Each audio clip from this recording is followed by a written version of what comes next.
हमारा मवाद है जो हम डिस्कस करने का नरेंद्र मोदी जी का विजिट टू यूएस। हाँ, गन्स एंड रोजेस, मतलब रोमांस भी है उनका डोनाल्ड ट्रंप के साथ। फिर उनके डिफेंस डील्स हो रही हैं बड़ी बड़ी, जिनको लेकर पूरी दुनिया में हेडलाइंस बन रही हैं। और उनकी जो प्रेस कॉन्फ्रेंस है उसमें भी बहुत से सवालों के जवाब हुए, डोनाल्ड ट्रंप ने भी जवाब दिए। टैरिफ रिलैक्सेशंस लेके, उसके तोहफे लेके नरेंद्र मोदी गए हैं डोनाल्ड ट्रंप के पास। लेकिन मुझे आपसे ये जानना है कि ये फोर्थ ग्लोबल लीडर हैं जो डोनाल्ड ट्रंप के ऑफिस संभालने के बाद अमेरिका का विजिट कर रहे हैं। कितना सिग्निफिकेंट लगा है आपको उनका ये विजिट टू यूएस? देखिए, डोनाल्ड ट्रंप पता है इस वक्त किस मूड में है? किस में? क्या डांस के? डोनाल्ड ट्रंप ने कहा जो डांस है, रिवायती अंदाज है, वो तो बड़ा पॉपुलर हो गया ना, हर जगह पे यही हो रहा है। जी। तो that is the new Donald Trump and that is the new world order. अब डोनाल्ड ट्रंप अपना डांस जो है, तो सियासी डांस जो है उसका, he is going to imprint it on the world, whether it is the NATO, whether it is India, whether it is China, and whether it is Russia. Right. तो I think we should discuss this. उसकी वजह ये है कि Donald Trump ने पहले 30 दिन के अंदर ही अफरा तफरी खड़का दिया था। So now to come to this question of कि आपने कहा कि चौथा लीडर है। जी। हाँ, पहले मेरा ख्याल है जापान वाले हो गए हैं, और इजराइल सबसे पहले आया है, नेतन्याहू हो गया, जापान हो गया, और फिर जॉर्डन से भी मिल लिया है, बिकॉज ऑब्वियसली ये जो इशू है गाजा का, तो उससे जॉर्डन इज इन्वॉल्व ना, बिकॉज ये तो कह रहे हैं ना कि ले लें जॉर्डन को, कह रहे हैं इजिप्ट को और उर्दन को, इनके ऊपर प्रेशर है कि आप पैलेस्टीनियंस को ले लें। तो जॉर्डन की तो फटी हुई है, उधर सीसी की इजिप्ट में फटी हुई है, because they are the recipients of American aid, उसके बगैर ये रह नहीं सकते। तो अब उधर से ये कह रहा है कि बंदे रखे आप, और गाजा को मैंने अब नया एक सी रिजॉर्ट बनाना, रिवैम्प करना है, और उधर तो पैलेस्टीनियंस को अब रखना नहीं है हमने। तो मतलब है कि अच्छे खासे उसने जो है shaken up everything, the existing status quo in the region and in the world. तो अब लेट्स फर्स्ट डिस्कस इंडिया में। इंडिया में ये है कि हमें ये तो पता है कि इंडिया की एक पार्टनरशिप है विद द यूनाइटेड स्टेट्स, वो क्वाड के अंदर है ना इंडिया, और साउथ चाइना सी के अंदर जो भी ये जो Australia, Japan, India and America जो कुछ कर रहे हैं वहाँ, इज पार्ट ऑफ इट, और China of course is India's big problem, और वो भी अमेरिका का भी प्रॉब्लम है बहुत बड़ा। सो नरेंद्र मोदी का वहाँ जाना, और आपने पहले ही ये बता दिया कि जाने से पहले उसने कोई छोटी मोटी, जैसे कहते हैं ना बड़े गॉड को कोई ऑफरिंग्स करते हैं ना, दाने डाले, हाँ हाँ, गॉड्स के आगे सैक्रिफाइसेस करते हैं ना थोड़ी सी। तो जाने से पहले इन्होंने, मोदी साहब ने 10% हार्ली डेविडसन के ऊपर टैक्स जो है इम्पोर्ट ड्यूटी कम कर ली। वो नाराज थे उस पे, छोटी चीज़ों के ऊपर करके कि बस चलो ऐसी कुछ करता है, कोई रोटी पानी देती है गॉड नो, तो हम जाइए, चढ़ावा चढ़ाया ना मूर्ति के आगे, तो अब मूर्ति के पास पहुँच गए हैं, चढ़ावा चढ़ा के। उधर से मूर्ति जो है वो कहती है कि अपनी जगह पे सारी बात ठीक है, मगर अब तो ऐसे ही होगा कि ये कि 2-3 चीज़ें आपको करनी पड़ेंगी। एक तो ये कि वो डोनाल्ड ट्रंप कहता है कि इंडिया का जो टैरिफ बैरियर है is the highest in the world. मुंह पे कह दिया उन्होंने, मुंह पे कह दिया, और स्पीच के अंदर कह दिया, और वो सुन रहा है वहाँ मुझे। तो एक तरफ मोदी कहता है I am MIGA, make India great again, वो कहता है MAGA, मैगा, मीगा, वो मैगा कर रहा है, ये कहता है मैं मीगा पे आ गया। तो अब नरेंद्र मोदी को सुनना पड़ा ना कि अब आपका जो ट्रेड बैलेंस है, सबसे पहले तो उसने यहाँ से शुरू की ना बात, उसने कहा जी कि इंडिया और अमेरिका जो है जो तजारत करते हैं वो 190 अरब डॉलर की तजारत है, जिसमें से 120 अरब डॉलर की एक्सपोर्ट है इंडिया की टू अमेरिका, और 70 अरब डॉलर की अमेरिका की एक्सपोर्ट है टू इंडिया। अच्छा। और जो ट्रेड डिफिसिट है वो 51 अरब डॉलर के करीब है। अच्छा। इंडिया का फ़ायदा उसका। वो कहता है इन्हें तो साफ़ करो ना पहले, ट्रेड बैरियर्स कम करो, नहीं तो हम भी उतने लगाएंगे जितने आपने हमारे रेसिप्रोकल। और यही वो सब दुनिया को यही पैगाम दे रहा है कि जो साढ़े ना करोगे ऐसी भी तोड़ ना वही कराएंगे। चाइना को भी यही पैगाम है, इंडिया को भी यही पैगाम है, पर इसके अलावा भी इंडिया को एक पैगाम है, और इंडिया ज़ाहिर है can't afford to do that. और ये ट्रेड डिफिसिट, इसी के ऊपर तो foreign exchange reserves India build करता है, and so on and so forth. पहली बात। दूसरी बात ये है कि उसने ये कहा है कि हमारी जो एक्सपोर्ट्स हैं, अब हमारे से हथियार ख़रीदो तुम, मिलिट्री के ऊपर ज़्यादा जोर है, अमेरिकन एक्सपोर्ट्स के ऊपर, मिलिट्री टेक्नोलॉजी के ऊपर ज़्यादा जोर है। और इस वक्त India is the largest importer of weapons in the world. Total अगर 100 रुपये की दुनिया की एक्सपोर्ट है हथियारों की, तो उसमें से 10 रुपये की इंपोर्ट है इंडिया की, और एक सिंगल लार्जेस्ट कंट्री है India, more than Israel, more than any other country, जो इतने हथियार इंपोर्ट करता है। और इसलिए हथियार इंपोर्ट करता है रशिया से, फ्रांस से और अमेरिका से। अमेरिका कहता है हमें नंबर 1 बनाओ, जी, रशिया की जगह लाओ। हाँ, रशिया को कम करो और हमसे लो। वहाँ 2 जगह पे वो इंडिया को कह रहा है, एक तो ये कि हमसे हथियार लो, specially F-35 fighters, and transfer of technology on various weapon systems. India के पास जो वेपन सिस्टम्स है आयशा, वो बेशतर जो है वो रशियन वेपन सिस्टम्स है। उनकी जो एवियोनिक्स है या इलेक्ट्रॉनिक्स है वो कमज़ोर है। तो अमेरिका ये कह रहा है कि उनको अपग्रेड करो with American avionics and American technology. एक तरफ, दूसरी तरफ हमसे डायरेक्ट भी खरीदो।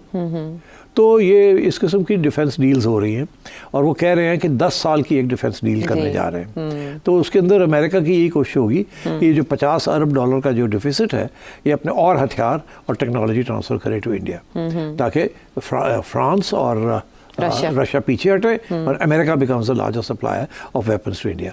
वेपन सप्लाई के साथ डिपेंडेंस भी हो जाती है ना, फिर आपकी इंग्रेस हो जाती है। अमेरिका जो है फिर आगे बैठ जाएगा ना, क्योंकि वेपन्स उनके होंगे। अच्छा, इंडिया का ये है कि सिंस इंडिपेंडेंस इंडिया ने रशियन वेपन्स के ऊपर बहुत रिलायंस था जी, अपनी स्टील इंडस्ट्री भी, and also in weapons production, और also in the import of weapons.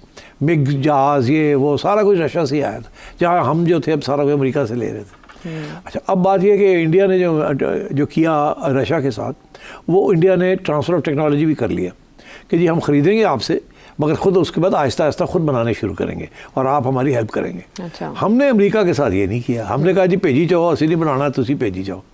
हमने वो ट्रांसफ़र टेक्नोलॉजी नहीं की अमेरिका के साथ। और अगर हम करते, पता नहीं हमें देते भी या ना देते, मगर शायद हमने कोशिश भी नहीं की। वी वो कंटेंट के आने दो, जिसकी वजह से हम इतनी डिपेंडेंस हो गई है अमेरिकन वेपन्स के ऊपर कि अब हम इधर उधर नहीं देख सकते। So that is why America was so important to Pakistan. Right. And that is why America की military और military industry जो है is so close to the Pakistani army and national security status in Pakistan. अब आइए कि आगे India और America का क्या होने जा रहा है। क्या होने जा रहा है? तो अब आई थिंक ये पहले भी ये नेवल एक्सरसाइजेस कर रहे थे, एक्सरसाइजेस करते थे और भी करेंगे, और भी हथियार अब तो बड़े पैमाने पे कहा गया कि करेंगे। तो आई थिंक अमेरिका की कोशिश है कि एक तो इंडिया को और जंजीरों में, अच्छा, कि और भी इसको डिपेंडेंसी की जाए। अच्छा। दूसरा ये है कि अमेरिका को इंडिया जो है उससे और भी पैसे खर्च करे और हथियार खरीदे। Okay. So I think on these 2 fronts America ने अब बिल्कुल वाजे कर दिया है डोनाल्ड ट्रंप ने, और मेरा ख्याल है नरेंद्र मोदी लेट गया। ओके। वो ही थिंक्स कि यस, यही काम करने की ज़रूरत है। ये राइजिंग अमेरिका जो है इज़ द बिग पावर। हम न्यूट्रल नहीं रह सकते उस तरीके के साथ। नरेंद्र मोदी को पूछा गया कि आप किस कैंप में हैं। उसने ये नहीं कहा कि हम रशिया के कैंप में हैं या हम अमेरिका के कैंप में। उसने बड़ी तरीके के साथ कहा हम तो अमन के कैंप में क्योंकि अमन की बात अब कर रहा है डोनाल्ड ट्रंप। तो it was a way of saying कि we will support Trump. Right, smart move. तो but at the same time India के अंदर बड़ी ऑपोजिशन है कि आप बहुत ज़्यादा डिपेंडेंसी अमेरिका के ऊपर कर रहे हैं, और आपको actually you should try and build your relations with your neighbours. तो आपके इतने हथियार लेके इंडिया करेगा क्या? यही सवाल है मेरा कि वो क्या करेगा? आर्मी लेके करेगा क्या? चाइना पे नजर रखेगा? ना चाइना के साथ लड़ नहीं सकता, पाकिस्तान के साथ लड़ नहीं सकता। 2 वजह। चाइना के साथ तो लड़ नहीं सकता, वो तो मिलिट्री सुपीरियरिटी जो इंडिया पाकिस्तान की है वो चाइना इंडिया की है, तो कन्वेंशनली तो नहीं लड़ सकता। ओके। तो हमारे साथ कन्वेंशनली लड़ सकता है, मगर हम नहीं लड़ते कन्वेंशनली। तो हम जब भी वो स्टेज आती है जहाँ इंडिया की कन्वेंशनल मिलिट्री माइट वो हमें डोमिनेट करने की कोशिश करती है या ओवरवेलम करने की कोशिश करती है, हावी होने की कोशिश करती है, हम अपने न्यूक्लियर वेपन जो है ना टक टक टक टक करना शुरू कर देते हैं। कटो जी, थोड़ा हवा लगाओ, उन्होंने थोड़ी देर मिट्टी शिट्टी टाओ, इंडिया को पता लगे कैसी तैयारी करने में। तो इसलिए आई थिंक इंडिया की जो सारी मिलिट्री स्ट्रैटेजी है ना, आई थिंक इट्स फ्लॉड।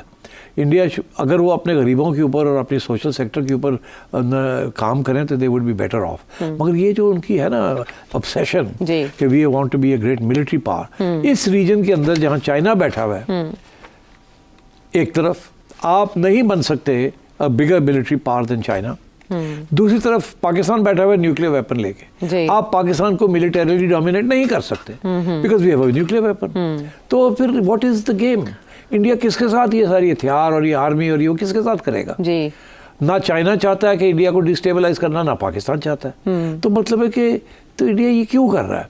तो ये मेरा ख्याल है ये गलत किस्म की पॉलिसीज हैं, मगर वो बीजेपी के एक है ना कि जी एक नेशनलिज्म कि we are a great power, और ग्रेट पावर के पास मिलिट्री स्ट्रेंथ होती है। मगर देखिए यूरोप के मिलिट्री स्ट्रेंथ जब उन्होंने देखा था सेकेंड वर्ल्ड वॉर के बाद कि अब हमें अपनी मईशत के ऊपर, आवाम के ऊपर पैसे खर्च करने हैं, तो उन्होंने अमेरिका के ऊपर बोझ डाल दिया नेटो शेटो का। ठीक है, वो अब 70 साल हो गए और अब आप देखिए सर्कल फुल्स आ गया है। अब क्या करेंगे, मैं आता हूँ। बिल्कुल, वो हम क्योंकि वो कह रहा है जी अपने पैसे लगो वैसे नहीं करना हो।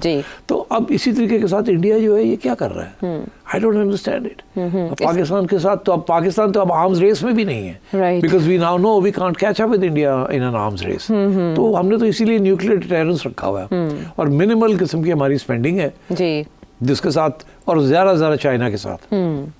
अमेरिका से तो हमें स्पेयर पार्ट्स नहीं देता अमेरिका, हम तो कैनिबलाइज कर रहे हैं, बड़ी मुश्किल से हमें कुछ चीज़ें मिलती हैं इधर उधर से। तो आई थिंक नरेंद्र मोदी जो है वो ही wants to make India a great military power. मगर मैं समझता हूँ ये रीजन के अंदर ग्रेट मिलिट्री पावर की स्कोप नहीं है, it doesn't matter. China has no intention of invading India या इंडिया को ओवरवेलम करने का, बिल्कुल नहीं। चाइना का एम ही कुछ और है। ठीक है, तो इंडिया पर ये क्यों कर रहा है, क्यों कर रहा है, क्या टारगेट्स है ये बिल्कुल ये वही सिविलाइजेशनल अप्रोच है कि अब न्यूक्लियर वेपन्स भी हमारे पास इतने होने चाहिए, हमारी आर्मी भी इतनी बड़ी होनी चाहिए, हमारे पास ये भी हथियार होने चाहिए, वो भी होने चाहिए। At the end of the day who are you defending India against? ना आप डिफेंड कर रहे हैं किसी के खिलाफ, ना आप ऑफेंस कर सकते हैं इन वेपन्स के साथ, neither with Pakistan nor with China. तो किसके लिए कर रहे हैं आप ये?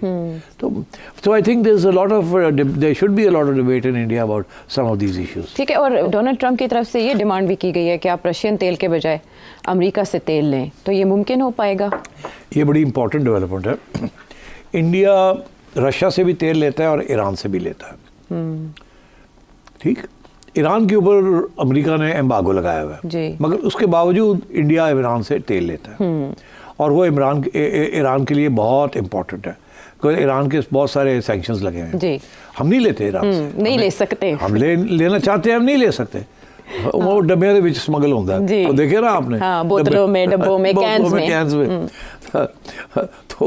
तो इंडिया ऑफिशियली लेता है 30% of its supply comes from Iran as far as I know. तो अब ये कह रहा है उसको, इंडिया को, कि तेल भी हमसे ले आप। अच्छा, क्योंकि इन्होंने ये फैसला किया है डोनाल्ड ट्रंप साहब ने कि हमारे पास तेल के बहुत रिजर्व्स हैं, शेल गैस के बहुत से रिजर्व्स हैं। अच्छा, हम क्यों उनको छुपा के बैठे हैं, किस दिन के इंतजार में हैं? पहले तो ये फलसफा था ना आयशा कि मिडिल ईस्ट का ऑयल जब खत्म हो जाएगा तो फिर हम अपना ऑयल निकालेंगे। ठीक, तो इसीलिए अमेरिका अपनी ऑयल प्रोडक्शन बड़ी रिस्ट्रेंट करके रखता था, ना एक्सपोर्ट ज़्यादा करता था, ना कुछ, छुपा के रखी हुई। एक्सप्लोर कर लिया, रिजर्व्स हो गए, पता है हमारे पास क्या है, थोड़ी थोड़ी निकाल, और बाकी दुनिया की से ऑयल लेता था। ठीक, अच्छा, अब डोनाल्ड ट्रंप ने कहा इसकी कोई ज़रूरत नहीं है, आप अपना तेल निकालें और एक्सपोर्ट करें जी, और खुशहाली लेके आए, और छोड़े दुनिया में क्या होता है, तेल की कीमत गिरती है तो गिरने दो, हम अपनी भी सप्लाई करेंगे। तो आई थिंक इस किस्म की पॉलिसीज़ के ऊपर ईरान के लिए भी प्रॉब्लम बन जाएगा ना। एक तरफ वो ईरान के ऊपर सैंक्शंस लगाए जा रहे हैं, दूसरी तरफ वो ऑयल सप्लाईज को इंक्रीज करेंगे और सऊदी अरेबिया के साथ भी मिलकर ये करेंगे, तो और अपना तेल भी एक्सपोर्ट करेंगे। और इंडिया को ये कह रहा है कि रूस से मत लो, ईरान से मत लो, हमसे ले लो, हम तैयार हैं अब देने के लिए, पहले तैयार नहीं थे। तो मतलब है इस किस्म की नई डेवलपमेंट्स हो रही हैं। अब कहाँ तक ये जाएंगी वी कांट से, बस ये डेफिनेटली जो स्टेटस को वर्ल्ड का है ना, तोड़ दिया उसको, उसने उसको तोड़ने जा रहा है। अच्छा, अभी तक नहीं टूटा, अभी तो शुरू किया उसने, इब्तदाई है, अब वो बातें हो रही हैं। अब किस हद तक ये कामयाब हो जाएगा, किस हद तक इसके खिलाफ महाज बन जाएंगे, वी डोंट नो। मगर इसकी कोशिश ज़रूर है कि किसी तरीके के साथ एक नया पैराडाइम जिसे कहते हैं, नया ग्लोबल ऑर्डर एक नया बनाया जाए जिसका सेंटर पीस अमेरिका हो जी। तो साथ ही ये जो दोनों के दरमियान ट्रेड है वो 5 बरस में $500 अरब तक ले जाने की बात की गई है, ये मुमकिन हो पाएगा? अब भारत जो डिमांड्स उसके सामने रखी जा रही हैं, क्या एक्सपेक्ट करे थे नरेंद्र मोदी? अब 200 से 500 जाना, 200 अरब से 500 जाना, जिसके अंदर वो कहता है कि बैलेंस होना चाहिए, बैलेंस होना चाहिए, 250 आप करें, 250 हम करें। माजी में तो फायदा था ना इंडिया को। 250 तो उसी सूरत में होंगे ना कि हथियार खरीदेंगे लंबे चौड़े जी। तो वही मैं अभी वही तो सवाल खड़ा कर रहा हूँ कि इसका हथियार खरीदेंगे और तेल खरीदेंगे, उसके साथ क्या होगा कि इंडिया के तल्लुकात ईरान और रशिया के साथ खराब होंगे। जाहिर है वो भी तो डिपेंड करते हैं ना, उनकी तो इकोनॉमीज जो है वो भी डिपेंड करती है ऑन एक्सपोर्ट। तो ये सारी चीज़ें जो है ना निगोशिएट करनी पड़ेंगी। ये मैं नहीं समझता कि ये जो 500 बिलियन का टारगेट है ये फुलफिल होगा, ये नहीं होगा। अच्छा, इंडिया भी इतनी जल्दी नहीं कि जी अच्छा सरेंडर नहीं करेगा इतने आराम से ना, इंडिया विल नॉट। बाकी ऑप्शंस एक्सप्लोर कर सकता है आफ्टर दीस डिमांड, जाहिर है। मेरा ख्याल है ब्रिक्स के अंदर हमें पता ना Donald Trump is against BRICS. जी, उसने तो ब्रिक्स को भी टाइट करना है। वो भी जिक्र नहीं आया उसका, मगर पता है हमें, जाहिर है वो डॉलर के लिए, वो तो डॉलर की बालादस्ती चाहते हैं। डर ही है कि डॉलर का इशू है जी। और वहाँ ब्रिक्स में China and Russia want to make BRICS a strong thing, और वो वहाँ they want their own currencies to come in. वो तो बिल्कुल लगे हुए हैं टू अटैक द डॉलर, और डोनाल्ड ट्रम्प ने होने नहीं देना ये। सो आई थिंक ये सारी बातें अभी हवा में हैं कि हम ये कर लेंगे वो कर लेंगे। इनका अगर ख्याल है कि चाइना और रशिया जो है और even India will allow Donald Trump to do all this, मुश्किल है। They're not going to allow him to do it. अच्छा, so it's going to be a very interesting debate और कि आगे कैसे ये होता है। अच्छा, इसमें इंटरेस्टिंग पाकिस्तान के पॉइंट ऑफ व्यू से क्या है? दफ्तर खारिजा ने तो मजम्मत किया जिस तरह से वहाँ कहा गया है कि पाकिस्तान सरजमीन इस्तेमाल ना होने दे दहशतगर्दी के लिए। क्या पाकिस्तान को घबराना चाहिए? इतनी बड़ी जो वेपन डील्स हो रही हैं, जाहिर है देखिए अगर इंडिया को अब अमेरिकन वेपन्स मिलेंगे और मॉडर्नाइजेशन होगी तो जाहिर है हमारे यहाँ भी तो हार्ट सर्चिंग सोल सर्चिंग होगी कि अब हम क्या करें। अगर इनके पास F-35 आ जाते हैं तो हमारे F-16 का क्या होगा? तो फिर हमारे बेचारे F-16 तो 20 साल पुराने हैं यार। तो क्या है ना वो पोचा शोचा मानो टाकी शाकी। हमारे पास अब चाइनीज बहुत अच्छे जहाज आ रहे हैं, some of them are as good as the F-35 if not better. तो वो नहीं है, इसीलिए इंडिया मांग रहा है ना F-35, क्योंकि पाकिस्तानियों ने चीनियों के साथ ये J सीरीज के जो जहाज लिए हैं और जो बना रहे हैं they are very high quality. तो इसलिए I think India wants the F-35। But यार मुझे ये बताएं कि जाहिर है कि इंडिया की एक बड़ी इंटरेस्टिंग कोशिश होती है बिकॉज उसके पास ज़्यादा पैसा है, बड़ी इकॉनमी है, वो चाहते हैं कि पाकिस्तान आर्म्स रेस में फंसे। जी देखिए ये आर्म्स रेस होती क्या है? आर्म्स रेस ये होती है कि आपके दुश्मन ने ज़्यादा हथियार रख लिए, ज़्यादा पैसे खर्च किए, फिर आपको भी ज़्यादा पैसे खर्च करके अपने हथियार बढ़ाने पड़ते हैं। हाँ। ये अमेरिका और रूस के दरमियान आर्म्स रेस चली थी जी। और उसका एंड रिजल्ट क्या निकला कि हज़ारों की तादाद में न्यूक्लियर वेपन्स बना लिए रूस ने, और जब कोलैप्स का वक्त आया वो आर्म्स रेस की वजह से बढ़ गया। रोटी नहीं थी, न्यूक्लियर वेपन्स थे, टैंक्स थे, मिसाइल्स थी और दुकानों के अंदर रोटी नहीं मिलती थी। That's why the Soviet Union collapsed. It was the arms race. India की भी ये कोशिश रही है कि पाकिस्तान को आर्म्स रेस के अंदर इन्वॉल्व किया जाए और आप पाकिस्तान जो है वो फंस जाए इस ट्रैप के अंदर। इंडिया तो अफोर्ड कर सकता है, Pakistan can't afford an arms race. इसीलिए we have to be very selective. इसीलिए हमने फिर एक न्यूक्लियर डिटेरेंस बनाया है ताकि हमें ये आर्म्स रेस से बचना पड़े। अच्छा, अब इंडिया अभी भी लगा हुआ है, अब ये जो सारे हथियार आएंगे इंडिया में, यहाँ तो जाहिर है परेशानी होगी बिकॉज अगर एक लिमिटेड वॉर भी होती है तो लिमिटेड वॉर के अंदर न्यूक्लियर वेपन्स तो इस्तेमाल नहीं होते। 15 दिन की वॉर होती है with high quality American weapons with the Indians या तो before it comes to that stage way we are defeated, roundly defeated, और हम कहते हैं अब न्यूक्लियर वेपन निकाल लो, तो उससे पहले जंग ही बंद हो जाएगी, मगर you will face defeat and so on. वो धमकी तो देते रहते हैं ना, आज़ाद कश्मीर ले लेंगे, ये कर लेंगे, वो कर लेंगे। तो मैं ये समझता हूँ कि Pakistan has to be worried by this American approach and India's agreement कि हम हथियार अमेरिका से लेंगे। और ये जो बात है कि ट्रेड डिफिसिट को कम किया जाए, दैट मीन्स के definitely weapons from America will come to India.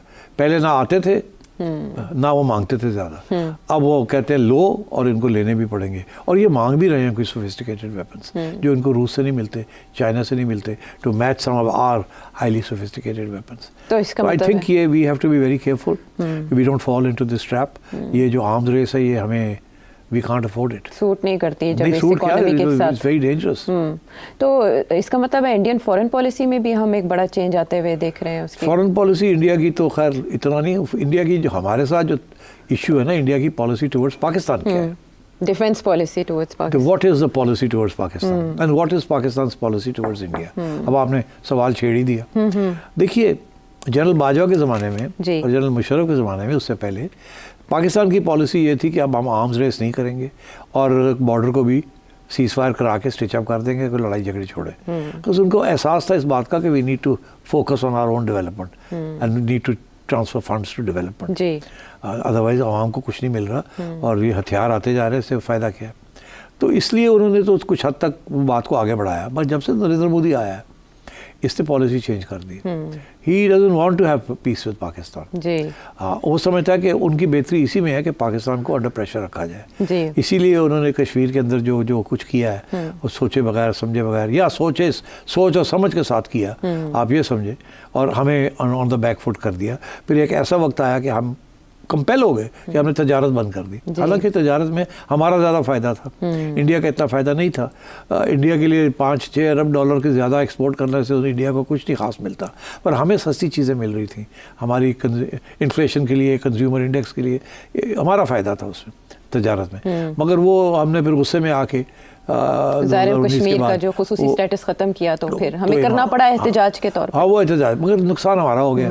अच्छा, अब हम समझते हैं, सोचते हैं कि खोलें ना खोलें, उधर से वो कहता ना खोलो, हो गया तो हम तो इंडिफरेंट है, हम तो इंटरेस्टेड ही नहीं है। तो आप देखिए ना, so this is the policy. ऊपर से उन्होंने अफगानिस्तान के अंदर अपना फुटप्रिंट बढ़ा लिया, बिकॉज हमारा फुटप्रिंट वहाँ जम नहीं रहा है, और अब वो अफगानिस्तान के अंदर भी बैठ के तालिबान के साथ मिसचिफ क्रिएट करेंगे, और बलोचों के साथ तो वो हो ही रहा है already, they are supporting them. तो मैं ये समझता हूँ कि इंडिया की बड़ी एग्रेसिव पॉलिसी रही है अंडर विज़ पाकिस्तान, अंडर नरेंद्र मोदी। लेकिन पाकिस्तान की वैसी नहीं रही। पाकिस्तान, मैं समझ रहा हूँ कि अब शायद अंडर जनरल आसिम मुनीर, मेरा ख्याल है यहाँ एक रियलाइजेशन हुई है कि हमने बड़ी कोशिश की है कि हम तालिबान को भी समझाएं कि लड़ाई झगड़े छोड़ो जी, अब तुम अपना काम करो, हम अपना काम करें।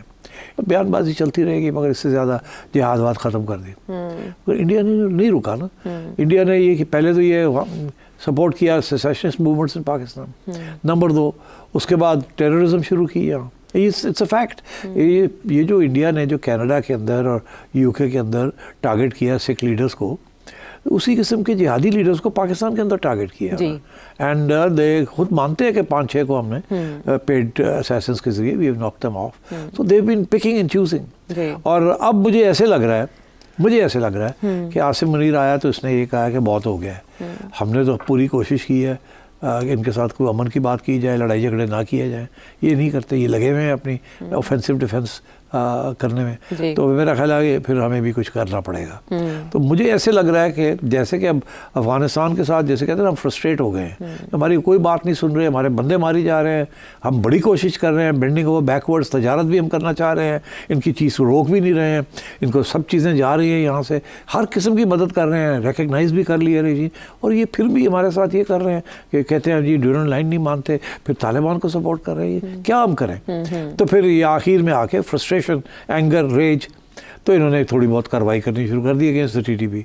तो मेरा ख्याल है अब कश्मीर में भी, मेरा ख्याल है कि अब कश्मीर में भी टिट फॉर टैट, ये जो इंडिया जो कर रहा है इन बलोचिस्तान टीटीपी के साथ मिलकर केपी में, तो मेरा ख्याल है कि शायद अब थोड़ा सा काउंटर स्ट्रेटजी जरूर होगी कि यार सुनते तो नहीं है, हम चुप करके बैठे हुए, नाजायज फायदा हमारा उठा रहे हैं, कमजोरी का फायदा समझते हैं हम कमजोर हैं, चलो फिर ਅਸੀਂ भी थोड़ी बहुत ठोल देने। तो अब इंडिया को अब हल्का हल्का वहाँ से खबरें आनी शुरू हो गई हैं कि शायद यहाँ से भी थोड़ी सी टैप लाइन खुल रही है। तो अगर ये फिर पूरी फुल फ्लैश खुल गई तो आप समझिए कि we'll come back to the brink of war.